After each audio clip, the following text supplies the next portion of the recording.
Bonjour à tous, on se retrouve pour une nouvelle vidéo sur comment concevoir son modèle. Bon, ici ça sera en Java. Vous allez dire, oh, encore une sur les modèles. Non, en réalité ici on va se focaliser sur comment définir un modèle, mais de manière complètement efficace, c'est-à-dire sans imaginer des fonctionnalités qu'on n'utilisera jamais. Donc on va voir un peu comment ça va se présenter. Donc comme d'habitude, le modèle, à quoi ça sert? Alors en réalité c'est une entité. Une façon de voir les programmes de manière générale, c'est de respecter le paradigme modèle vue contrôleur avec trois acteurs qui ont un périmètre bien défini. Et le périmètre du modèle ici, c'est de gérer en fait toute la partie métier de l'application. Elle contient toutes les données, toutes les informations stockées. Donc c'est ici qu'on pourrait retrouver éventuellement donc une connexion à une base de données qui serait cachée derrière ce modèle. Donc en général, on se retrouve avec une façade qui exprime finalement toutes les fonctionnalités qu'on propose à l'utilisateur pour pouvoir interagir avec notre modèle. Donc en général, on a des classes et des interfaces pour exprimer tous les concepts et les objets qui sont manipulés au sein de notre modèle. On a une classe qui implémente l'interface de la façade, donc qui propose une implémentation réelle des fonctionnalités. Donc il faut vraiment voir cette façade initialement comme une liste de fonctionnalités, encore une fois, qu'on propose à l'utilisateur pour pouvoir interagir avec notre modèle. Et en réalité, dès qu'on commence un peu la programmation et la modélisation, en particulier en UML, on a plutôt tendance à partir des objets tels qu'on les imagine, et on va donner des fonctionnalités par défaut en fait à ces objets, et il s'avère que finalement, à la toute fin, quand j'écris ma façade, finalement, il y a plein de fonctionnalités que je ne vais pas forcément utiliser.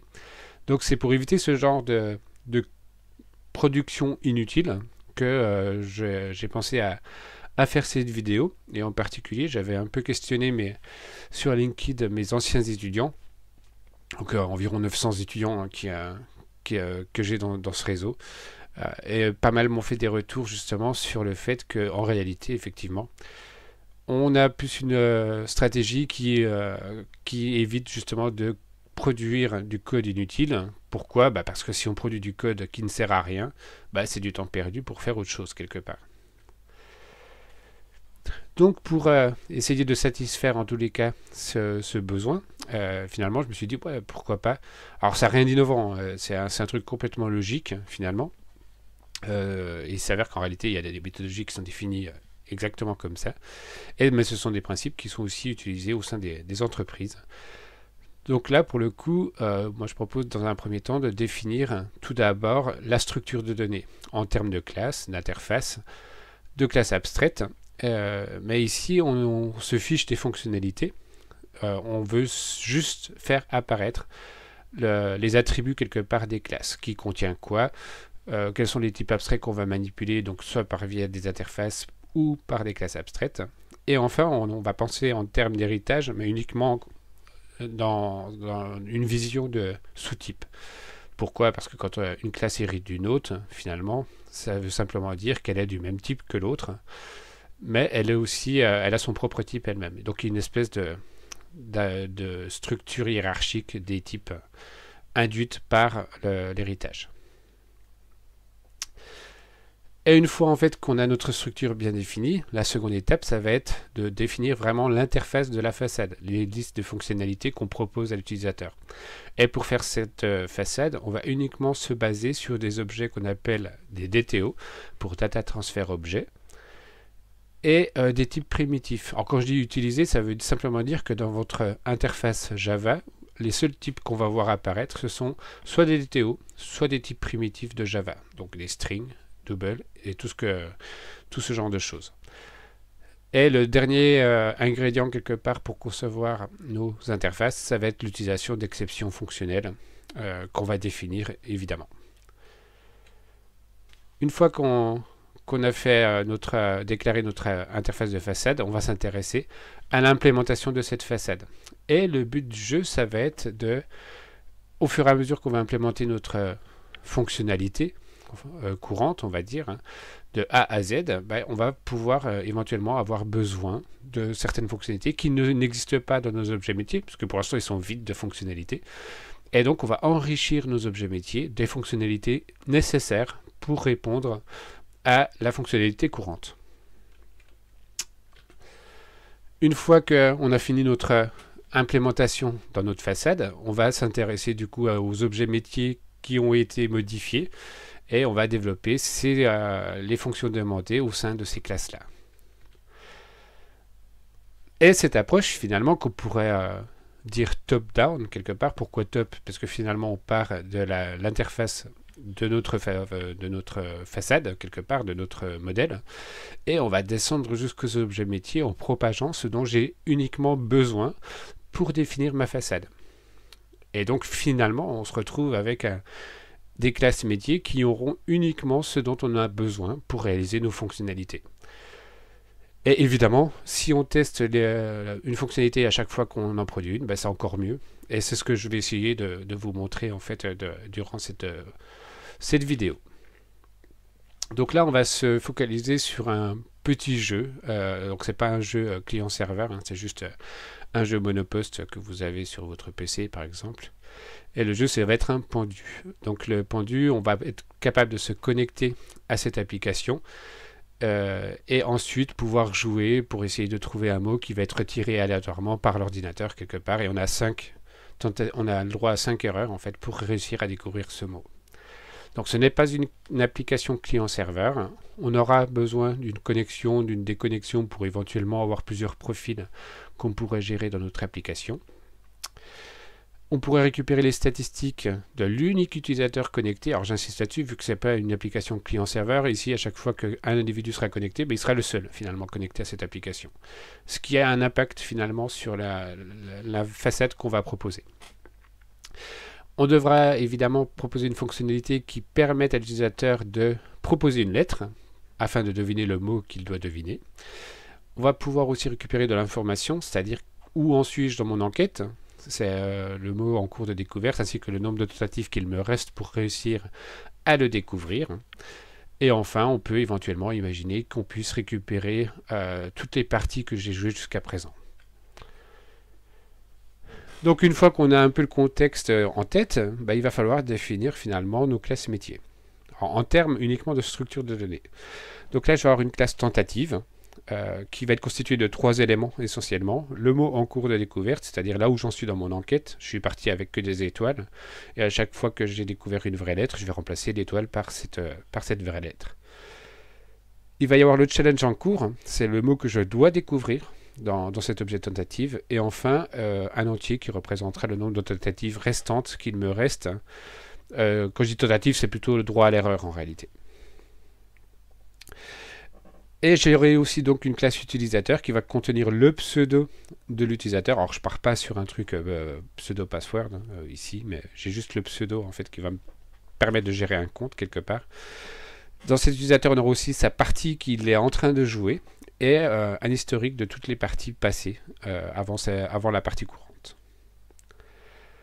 Donc d'un point de vue diagramme de classe entre guillemets, on aurait ce petit diagramme de classe relativement simple où on a deux classes. On retrouve les attributs à l'intérieur de chacune des classes. L'historique représenté sous forme d'une liste de tentatives pour l'utilisateur. Et les seules fonctions que l'on a ici, ce sont des fonctions autogénérées qui sont des getters et des setters sur chacun de nos attributs. Ok, une fois qu'on a défini nos objets métiers, on va finalement penser à notre façade. Donc la liste des fonctionnalités qu'on va proposer à l'utilisateur. Donc ici, je vais proposer une fonction de connexion qui permet donc qui prend en paramètre un pseudo et qui peut potentiellement lever une exception si le pseudo est vide, celui qu'on a entré en paramètre. On va avoir une fonctionnalité de déconnexion, une fonctionnalité de get profil qui permet de récupérer les statistiques quelque part de l'utilisateur connecté.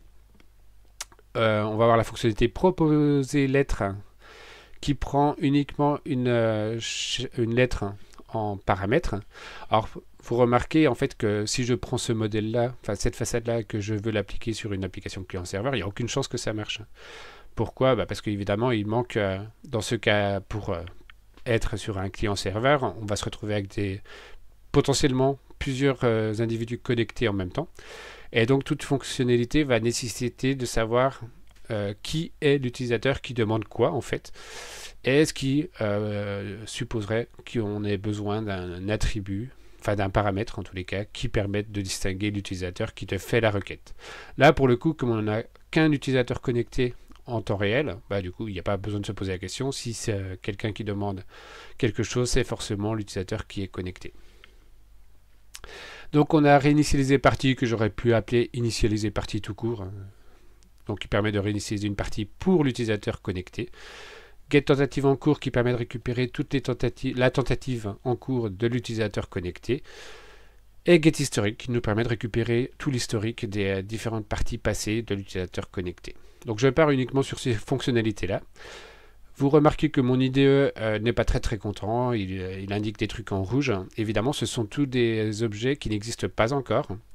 Donc la première opération que je vais devoir faire, ça va être de générer toutes ces classes dont j'ai besoin.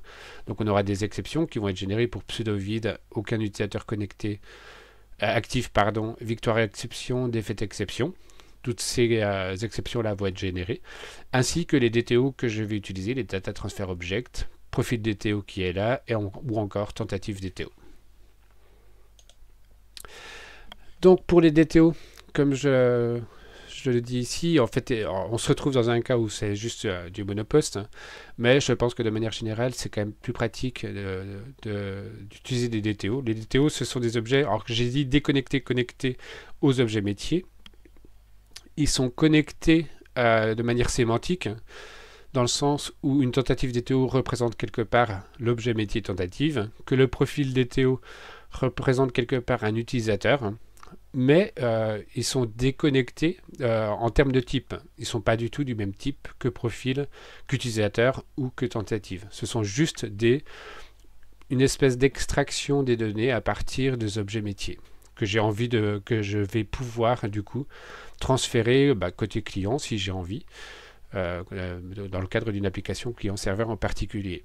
Donc en réalité, en général, ces DTO sont sérialisables justement pour éventuellement passer sur le réseau si besoin il y en a.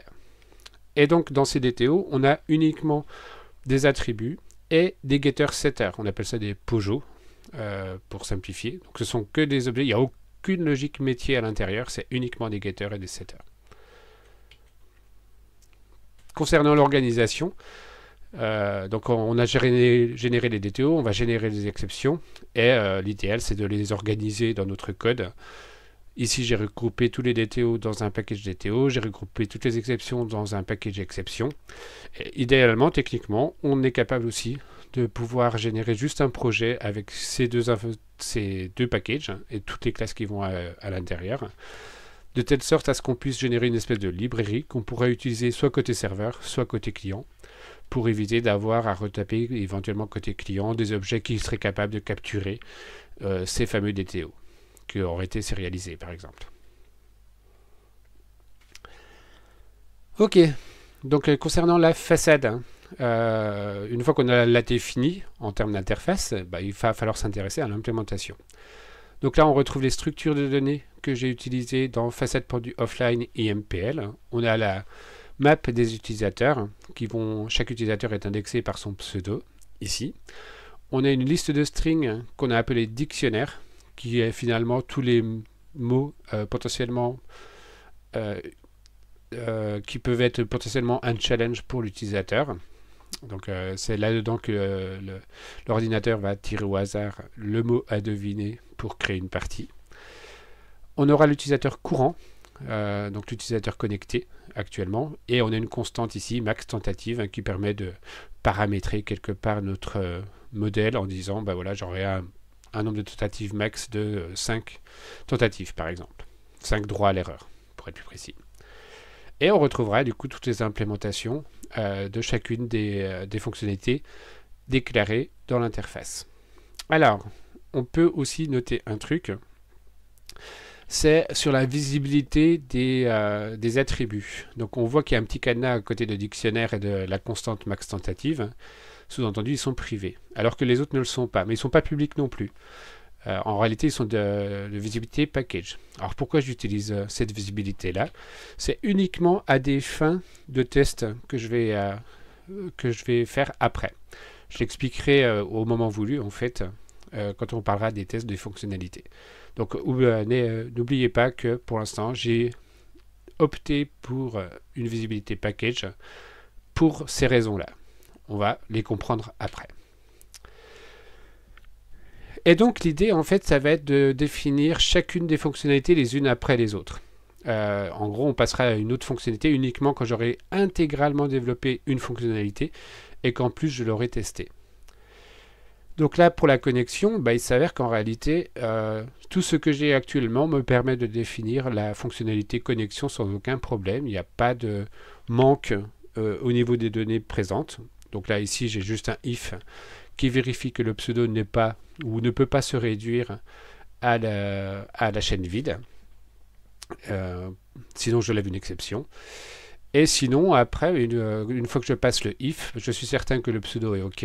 Et du coup, j'essaye de récupérer un utilisateur qui possède ce pseudo. S'il n'existe pas encore, alors j'en crée un et je l'enregistre dans la map. Si il existe déjà, très bien, je ne rentre pas dans le if et j'ai stocké en tant qu'utilisateur courant l'utilisateur récupéré correspondant au pseudo. Donc une fois que j'ai fini ce code, finalement tout est OK. Techniquement, je peux m'amuser à tester cette fonctionnalité. Pour le test de fonctionnalité, alors je suis parti sur une architecture un peu singulière où on a une classe abstraite qu'on retrouve ici au sommet. Dans cette classe abstraite, je vais avoir un champ qui représente l'instance que je suis en train de tester et je vais avoir une liste de fonctionnalités ici. En réalité, je vais avoir une liste de use case quelque part. C'est ou de cas de test. Tous les scénarios que je vais imaginer, je vais les définir dans ma classe abstraite. Donc par nature, en fait, une classe abstraite ne peut pas être exécutée. Donc pourquoi? Parce que justement, elle est abstraite et du coup, on est incapable de générer une instance de cette façade-là, de cette classe-là. Et c'est pour ça que j'ai une deuxième classe, une classe concrète, qui va étendre la première et qui va implémenter des méthodes qui ont besoin d'être implémentées.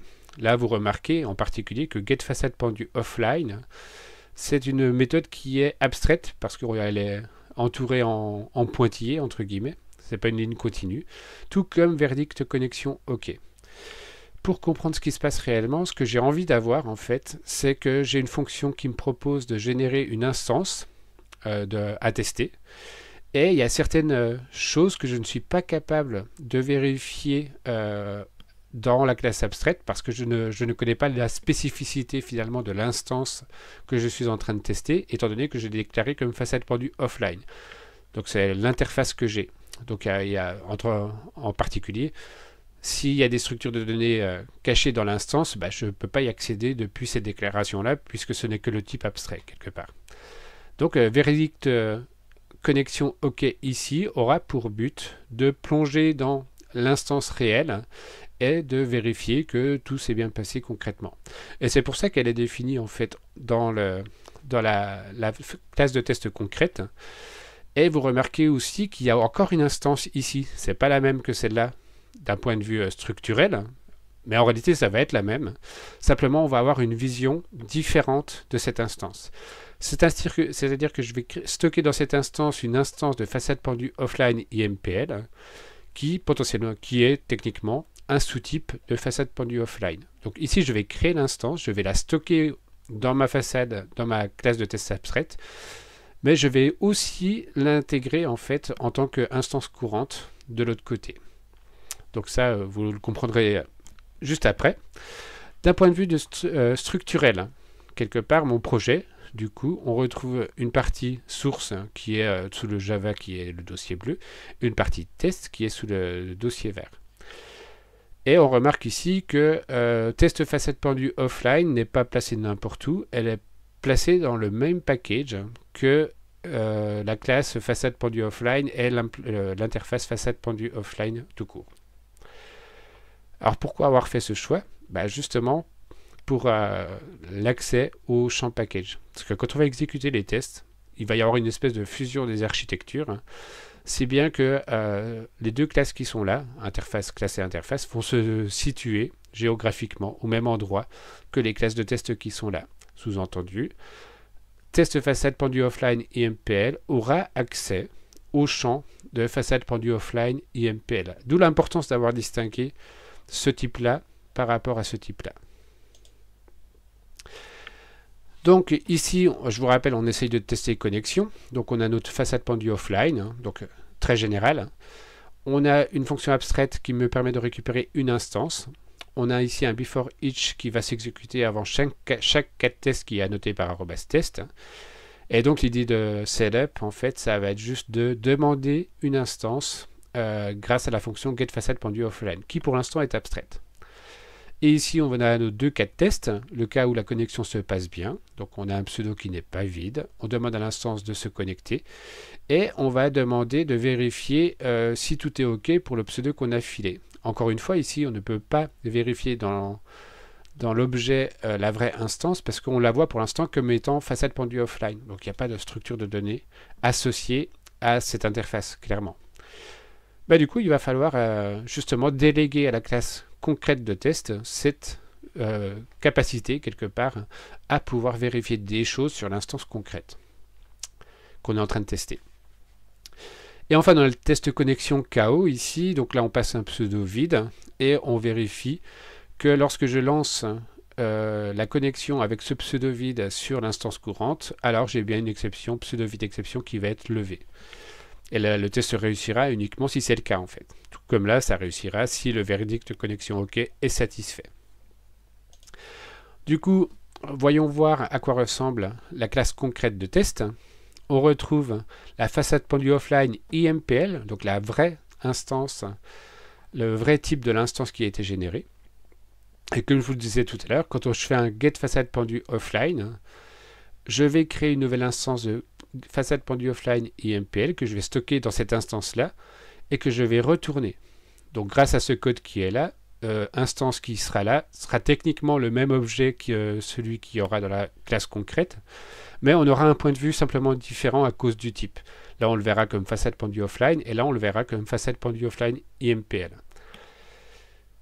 Et du coup pour verdict connexion OK, j'ai juste à vérifier que l'utilisateur courant qui est connecté dans ma façade pendue offline IMPL, son pseudo c'est bien celui que j'ai donné en paramètre, tout comme je vais vérifier que dans la map des utilisateurs, j'ai bien un objet qui a été stocké en tant qu'utilisateur sous le nom de pseudo.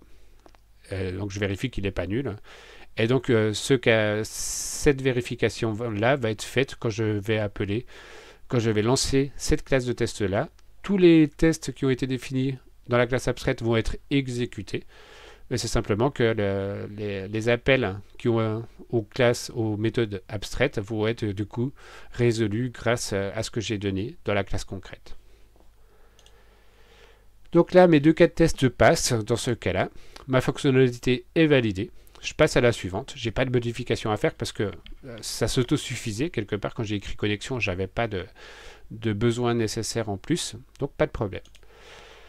Je passe donc à la fonctionnalité déconnexion. Là encore, aucun besoin particulier. Il s'avère que j'ai représenté la déconnexion comme simplement la mise à nul de l'utilisateur courant. Donc j'ai pas besoin de faire quoi que ce soit d'autre. Je vais tester cette fonctionnalité. Donc je vais rajouter dans test façade pendue offline, celle que je vous ai la classe abstraite. Du coup, ces trois fonctions, trois méthodes. La première méthode ici va vérifier que on déconnecte un utilisateur qui est connecté. Donc là, je connecte un pseudo, je déconnecte ce pseudo et je demande la vérification pour voir si c'est OK. Je fais aussi le cas quand je demande une déconnexion alors que techniquement je n'ai pas eu d'utilisateur qui a été connecté et je vérifie que la déconnexion est bien OK. Là encore, ça a été laissé abstrait pour que la classe concrète puisse implémenter ce dont je dois vérifier. Et donc ici, le seul truc que je dois vérifier, c'est que l'utilisateur courant est bien égal à nul, et ça c'est présent dans la classe de test concrète. Donc on retrouve ici, sur ma campagne de test, j'ai toujours les connexions qui passent, pour le OK et KO, et j'ai mes deux cas de test pour la déconnexion qui sont OK. Donc je suis content. Je passe à la fonctionnalité suivante. OK. Donc là, je vais m'intéresser au profil. Je vais essayer de récupérer le profil utilisateur. Donc là, j'implémente banalement l'histoire. Donc je dis, je regarde si l'utilisateur courant est nul. S'il est nul, bah, du coup je ne peux pas récupérer le profil. Alors je lève l'exception aucun utilisateur actif exception. S'il n'est pas nul, ça veut dire qu'il est bien connecté. Alors je vais essayer de construire un DTO à partir de l'utilisateur courant. Et pour ceci, j'ai besoin d'une fonction. Alors là, j'ai décidé de déléguer à utilisateur la génération du DTO qui correspond à l'utilisateur. Donc pour l'instant, si je laisse comme ça ne peut pas s'exécuter, je ne peux pas la tester et je suis du coup obligé de faire les modifications nécessaires à la classe utilisateur. Donc là, en l'occurrence, c'est une fonction statique que je dois utiliser, que je dois ajouter à la classe utilisateur. Ok, donc je continue mon introspection quelque part dans le code et je descends dans la classe utilisateur et je propose une définition de comment je construis un profil DTO à partir de l'utilisateur courant. Donc je récupère les infos que je peux facilement récupérer, c'est-à-dire le pseudo. C'est pas trop dur, hein. Je crée un profil DTO vide, je lui injecte le pseudo à l'intérieur. Et après, finalement, je vais regarder dans l'historique des tentatives pour savoir lesquelles ont été victorieuses ou pas, pour pouvoir compter le nombre de victoires. Et le nombre de parties jouées aussi, en l'occurrence. Donc là, je customise mon profil DTO, justement, avec le set nombre de parties gagnées, avec le nombre de victoires que j'ai réussi à calculer, sur le nombre de parties jouées, qui est finalement la taille de l'historique. Ce qui me permet du coup d'avoir quelques statistiques. Donc le seul truc, c'est que là, poum, j'ai besoin pour une tentative savoir si j'ai gagné ou pas.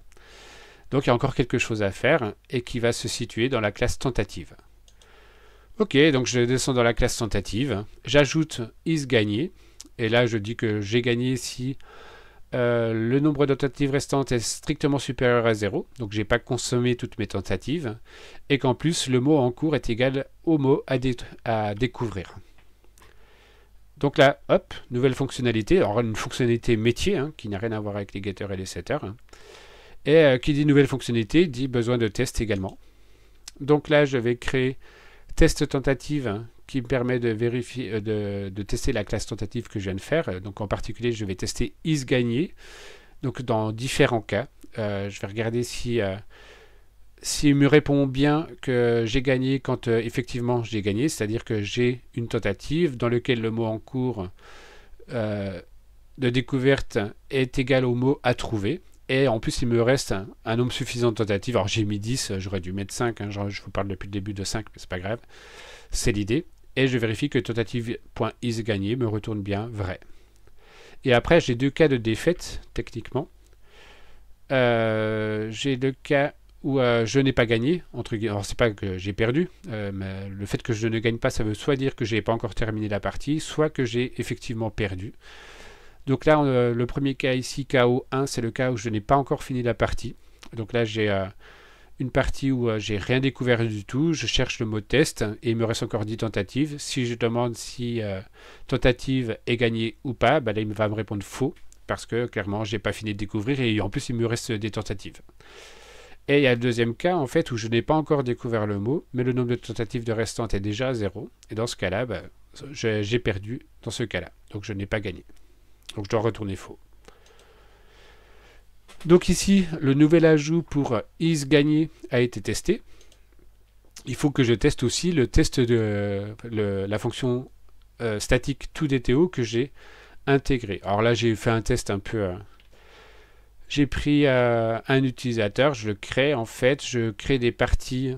J'ai deux parties gagnées, une partie perdue. Je crée un historique. Je le mets à l'intérieur, je câble tout ceci à mon utilisateur courant. Et ensuite, je vais essayer, à partir de cet utilisateur customisé, avec cet historique en particulier, de créer le DTO qui va bien. Donc, je demande à toDTO de générer le DTO, profil DTO, à partir de l'utilisateur. Si tout va bien, dans profil DTO, je devrais retrouver le pseudo, normal, et je devrais retrouver le nombre de parties jouées qui doit être égal à 3, ce qui correspond à mon historique qui est là, et que parmi ces 3 parties, il y en a 2 que j'ai gagnées. Donc tout ça fait que si le test passe, bah, du coup je suis content. Mon toDTO semble bien fonctionner. Et c'est le cas.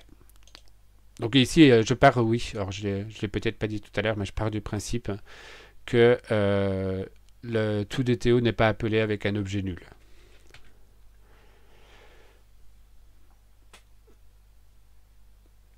Et maintenant, je remonte encore d'un niveau. J'ai testé mes modifications dans mes classes métiers. Ben, il faut que je teste ma fonctionnalité. GetProfil, OK, dans un premier temps. C'est-à-dire que je crée un utilisateur, enfin je connecte un utilisateur, je demande son profil et je vérifie que dans le profil de Théo, j'ai bien le pseudo. Alors j'aurais pu faire des vérifications un peu plus poussées, hein, avec le fait que j'ai bien le... J'ai bien, par exemple, le nombre de victoires qui correspond au nombre de victoires et ainsi de suite. Mais là, pour l'instant, en particulier, il n'y a aucune partie jouée dans ce cas-là.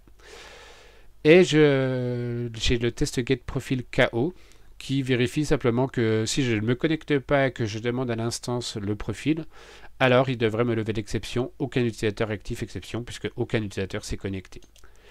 Donc là, il s'avère qu'en réalité, ces deux tests-là, vu comme ils sont écrits, peuvent être définis simplement dans la classe abstraite.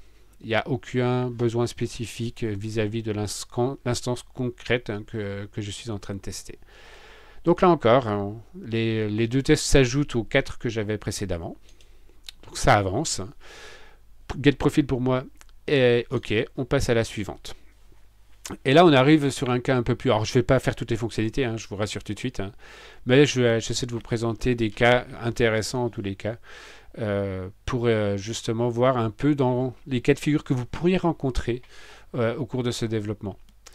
Là, typiquement, en fait, initialement, j'avais juste prévu victoire exception et défaite exception. Bah, j'avais juste oublié que si j'appelle cette fonctionnalité alors que je ne suis pas connecté, bah, ça peut être un problème. En particulier pour récupérer les parties en cours de l'utilisateur et ainsi de suite. C'est impossible de le faire si aucun utilisateur n'est connecté. Du coup, je dois capturer le fait que si l'utilisateur courant est nul, alors je lève une exception qui sera aucun utilisateur actif. Ensuite, si je passe le if, ça veut dire qu'il existe un utilisateur actif. Je récupère la partie en cours, par l'objet tentative qui est là, et j'appelle la fonctionnalité proposer lettre qui n'existe pas encore en lui donnant la lettre qui a été passée en paramètre. Ensuite, évidemment, je ne vais pas retourner la tentative, c'est un objet tentative et pas tentative DTO. Donc là encore, j'ai besoin de transformer une tentative en tentative DTO. Et je vais déléguer ceci à la classe tentative, comme je l'avais fait pour utilisateur avec le profil. Donc ici, j'ai 3 choses à faire pour que cette fonctionnalité passe. C'est que je dois créer l'exception. Je dois en plus implémenter proposer lettre et je dois implémenter la fonction statique toDTO dans la classe tentative. Donc on se retrouve dans le même processus que tout à l'heure. Je vais générer tentative DTO dans tentative et enfin toDTO dans tentative. Donc là c'est relativement simple. J'ai juste à récupérer les infos get mot en cours et get nombre de tentatives restantes qui sont déjà stockées dans tentative. Donc il n'y a pas de traitement particulier à faire ici. Et j'ai la fonctionnalité proposer lettre que j'ai définie de la façon suivante. Donc, je ne vais pas m'attarder sur le détail de cette implémentation. Si ce n'est qu'il y a des faits, victoires, qui peuvent être déclenchées. Et là, je suis encore une fois dans la classe tentative. Je ne suis pas dans la fonctionnalité proposer lettre que j'ai faite dans la façade. C'est celle que j'avais précédemment. Là, c'est juste l'objet tentative qui va traiter le fait que je propose une lettre et je dois reconstruire le mot en cours de découverte et le mettre à jour. Si la lettre appartient au mot en cours, enfin au mot à découvrir, alors il faut que je mette à jour le mot en cours de découverte selon la position de la lettre et ainsi de suite. Et je dois décrémenter le nombre de tentatives restantes si je n'ai pas fait évoluer le mot en cours de découverte. Donc si le mot en cours est toujours égal, n'a pas évolué en fait après cette mise à jour là, ça veut dire que j'ai proposé une lettre qui n'était pas dans le mot à découvrir. Et enfin, si le nombre de tentatives ici restantes est égal à 0, alors je vais déclencher défaite exception. Et si le mot en cours est égal au mot à trouver, alors j'ai gagné et je déclenche une autre exception. Il faut alors tester ces deux fonctionnalités que j'ai ajoutées, la fonction statique toDTO, relativement facile à tester, et tout ce qui est la proposition lettre. Donc là encore, j'ai pas besoin de faire quoi que ce soit dans la classe concrète de test. Je peux tout définir dans ma classe. Pardon, là je suis au niveau de tentative. Donc là je teste tentative, pardon. Proposer lettre dans tentative. Et je vérifie que dans les 3-4 tests que je peux imaginer pour proposer lettre, le cas où je propose une lettre et que je gagne, le cas où je propose une lettre et que je perds dans la foulée, le cas où je propose une lettre qui n'est pas dans le mot que je cherche et je n'ai pas encore perdu non plus. Donc ça, on est bien dans test tentative, on n'est pas dans la fonctionnalité de la façade. Donc ici, je me retrouve avec le test tentative qui a du coup 1, 2, 3, 4, 5, 6, 7 tests. Donc les 4 qu'on a là, plus les 3 qui étaient liés à is gagné qu'on a fait précédemment. Et maintenant, je vais tester proposer lettre de la façade. Et là, c'est un peu compliqué. Pourquoi c'est compliqué? Parce qu'en réalité, techniquement, il y a un mot qui a été choisi au hasard dans un dictionnaire. Et dès qu'il y a du hasard, c'est difficile d'écrire un test qui soit pérenne s'il y a de l'aléatoire, en fait. On peut pas être sûr que ça passe tout le temps dans ce cas-là. Donc là, il faut que je supprime le côté aléatoire pour pouvoir justement être sûr de tester ma fonctionnalité correctement et que ça soit toujours de la même façon. Donc, je suis dans test façade pendue offline, la classe abstraite. Je définis une fonction abstraite que j'appelle prépare partie. L'idée ici, c'est de donner des informations qui me permettront de créer une partie précise, que j'ai envie une situation réelle que j'ai envie d'avoir. Donc, pour faire sauter le côté aléatoire. Et du coup, le cas de test va se présenter de la façon suivante. Je définis un pseudo, je me connecte, j'initialise la partie. Donc là, techniquement, c'est une partie au pif qui a été choisie. Mais moi, en fait, je décide que le mot à trouver, ça va être test. Je vais décider ici que le mot en cours de découverte, c'est autant d'étoiles que de lettres dans test. Que j'ai encore 5 tentatives. Et je vais appeler préparer partie avec ces informations-là. Une fois que j'ai préparé ma partie, je considère que l'instance, en fait, elle est dans l'état avec la partie qui a été explicitement, justement, définie pour que ce soit ces informations-là qu'on retrouve à l'intérieur. Et du coup, je vais simplement proposer la lettre T là-dessus, et j'espère que normalement, quand j'avais 4 étoiles, si je propose la lettre T, du coup, je vais avoir les T qui vont être découverts, mais je vais toujours avoir 2 étoiles au niveau du E et du S. Donc je vérifie que ça s'est bien effectivement passé comme ça.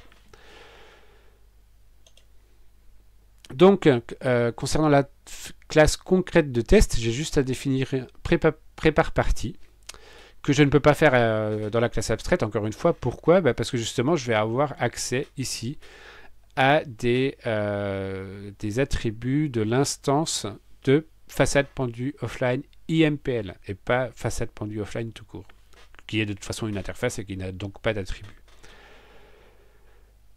Donc, en fait, ce que je fais ici, c'est que je prends l'utilisateur qui correspond au pseudo qui vient de se connecter, et je crée une partie avec le mot en cours, le mot à trouver, le nombre de tentatives restants que je passe en paramètre, et je le définis comme étant les parties en cours de l'utilisateur.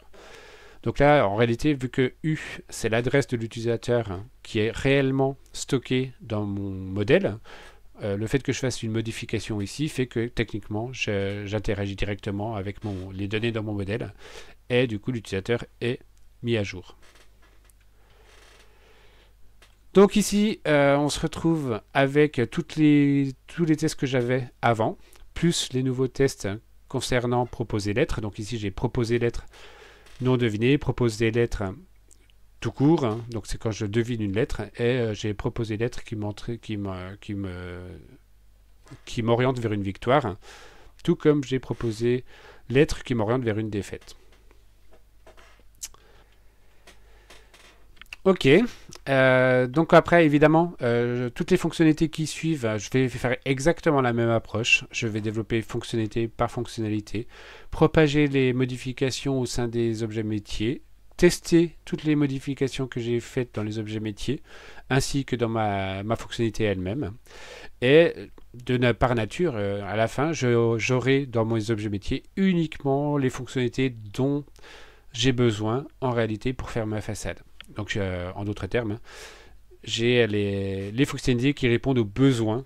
Donc, quelque part, j'ai développé mon modèle orienté par les besoins fonctionnels de ma façade. Le modèle que j'obtiens au final, c'est donc ma façade pendue offline à l'interface, son implémentation avec l'implémentation de toutes les fonctionnalités. J'obtiens la classe tentative. Alors, on retrouve les getters et les setters que j'avais, mais j'ai les nouvelles fonctionnalités isGagner qui est une fonctionnalité métier et proposer lettre qui est une fonctionnalité métier aussi, tout comme tout DTO qui me permet de créer une tentative DTO à partir d'une tentative et qui est une fonction statique. Pour l'utilisateur, même délire, alors il y a une update historique que l'on ne voit pas apparaître dans cette vidéo parce qu'en réalité c'est une autre fonctionnalité qui a imposé ce développement-là. Mais on retrouve tout DTO, la fonction statique qu'on avait définie tout à l'heure. Et sinon le reste c'est des getters et des setters. J'ai mes deux DTO, tentative DTO et profil DTO. J'ai les exceptions qui sont le résultat du développement. Et finalement, là, j'ai le modèle minimal correspondant aux besoins du développement de ma façade. Ok, j'espère que cette approche vous aidera à éviter de faire des modèles dans lesquels on retrouve des fonctionnalités qui ne servent jamais. Et de cette façon-là, vous serez sûrement plus efficace à l'avenir. Merci d'avoir écouté jusque-là et à bientôt pour d'autres vidéos. Ciao!